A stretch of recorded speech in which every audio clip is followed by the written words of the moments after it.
Good morning, St. Mark's family. Welcome to day 14 of our prayer and fasting. We have one more week to go. My name is Wyanette from St. Mark's West Spring Church, and I had the privilege of sharing with us on day 2, and we had a look at Psalm 19 verse 14. I'm going to read that for us. It says, "May the words of my mouth and the meditation of my heart be pleasing to you, O Lord, my rock and my redeemer." And we were reminded that God is our place of safety, God is our place of stability, and that God is the one that saves us and He's the one that redeems us. And on day 2, we had a look at "May the words of my mouth be pleasing to God." And we spoke about carrying a reverence for God and considering Him before we say something.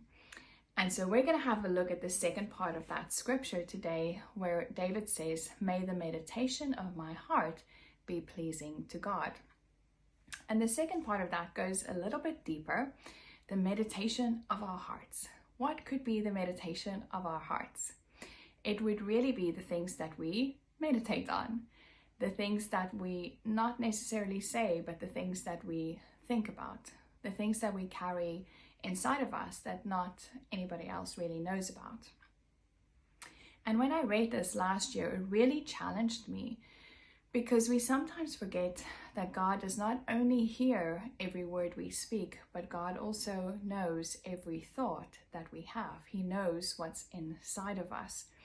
And it brought me to a deeper reverence for God, because it's not just about what we say, it's also about what we carry inside of us. What I decide to think about and the thoughts that I decide to carry, that needs to be pleasing to God as well. And so I want to encourage us this week, in our last week of prayer and fasting, shall we consider God not only with the words that we speak, but also with the thoughts that we have and the thoughts that we entertain. And I want to leave us with the last thought of scripture for this week, and it's in Philippians 4 verse 8, and it reads, "And now, dear brothers and sisters, one final thing.